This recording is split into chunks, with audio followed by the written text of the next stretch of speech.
Coffee with the Coach, live at Tim Hortons with head coach and general manager Kevin Hasselberg, and a pretty spirited weekend. 3 games, 4 nights, and very busy. Let's start off Thursday against the Whitecourt Wolverines. Fans were, there wasn't a pile there last night, but they were very supportive, and the Dragons came out. They came out to win that game.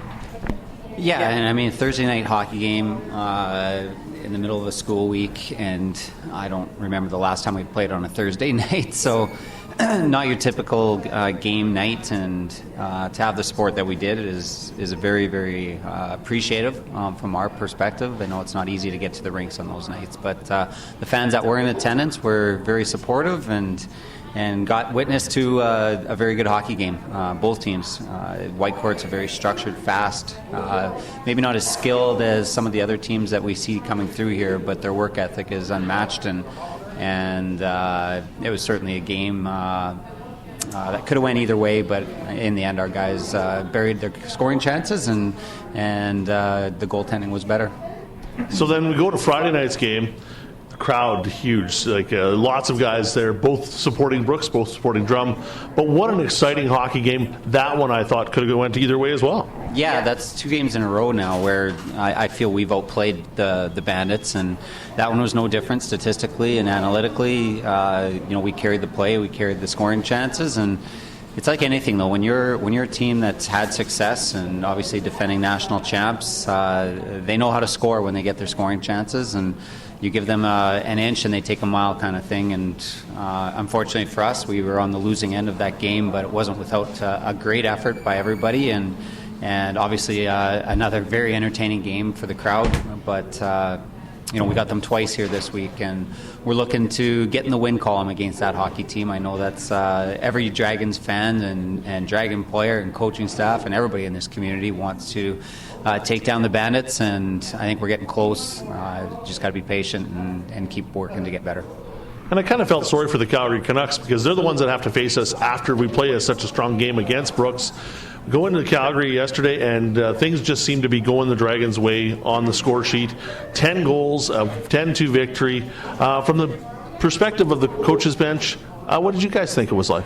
We just, the Canucks scored a minute into that hockey game in their very first shot, so on a bit of a breakdown. But as far as the game itself is concerned, our puck management was phenomenal. I thought starting from our defensemen out, they were able to manipulate plays based on what they seen developing, and added creativity to what they were doing. That translated into offensive transitional plays by our forwards and cycles, and just seemed like everything that could go right went right that night. And with regards to playing at the Max Bell, it's not the easiest rink to play, and you talk about the Thursday night game in Drumheller, a Sunday afternoon game, when I think the Teddy Bear toss game for the Calgary Hitmen was going on, and so it's a tough rink to play in. There's not a lot of atmosphere there, but our guys, they knew that coming in, and our bench was excited, and guys had great posture and great enthusiasm to play in that game,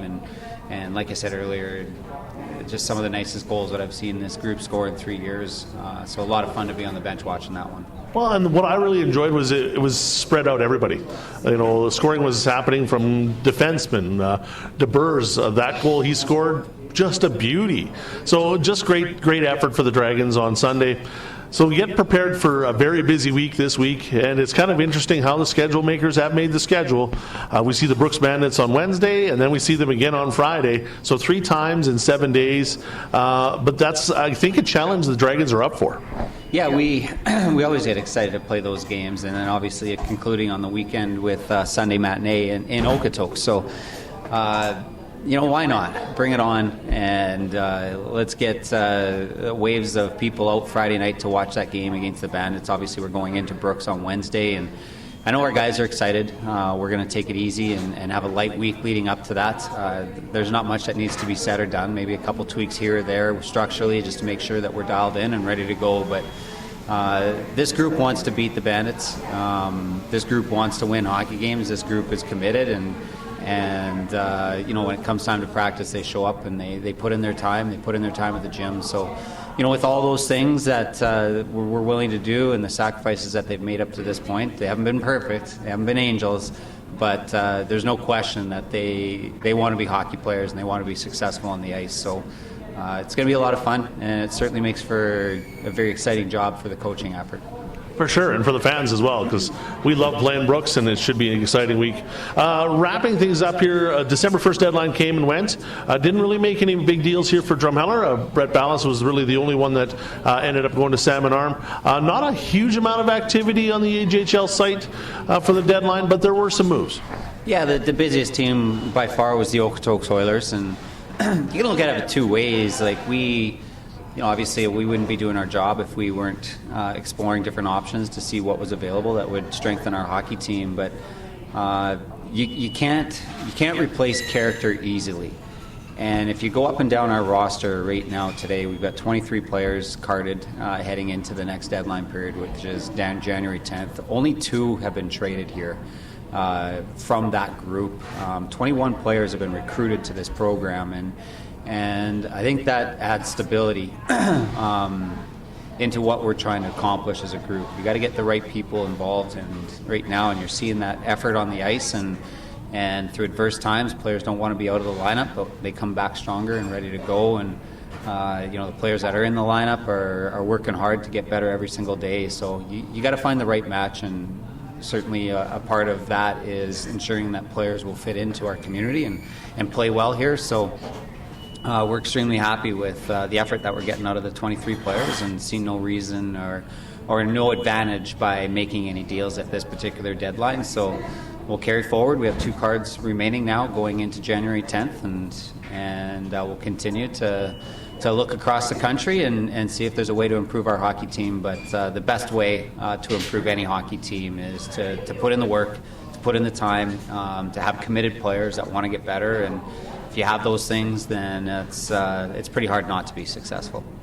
Key is also to have those 2 cards come January 10th, because if, I hate to say anything, but if injuries come into play or anything like that, it's sure nice to have that little bit of insurance. Yeah, and there's still players. We obviously Kobe Moore joining the Kelowna Rockets now with the Moose Jaw Warriors is a player that we keep a close eye on. You never know what happens there if he's a player that filters back from the Western Hockey League. We have other players in the Western Hockey League as well that could filter back. So, you got to stay on your toes in this business, and you got to be ready for whatever's thrown your way. Last year on January 9th, the Spokane Chiefs called up Caden Hannes. So, and we had to go find Matty Raymond to fill in that spot. So there's never a dull moment in this business when you're sitting in the GM chair, and we've seen it all up to this point. I'm sure we're going to see something new again, but one thing for sure, we really like our group, and we like what we're doing on the ice right now. We like what we're doing in the community, and all things point that this group really gets along and likes being with together. So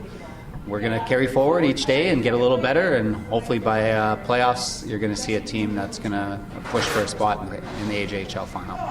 That's what we like to hear. It should be a fun week. Brooks again on Wednesday. We'll have the game for you here on Real Country 910. Friday, we're back home against Brooks, and then Sunday, we'll also have that game for you on Real Country 910. Thanks so much for this, Kevin. Thank you, Jay. Appreciate it.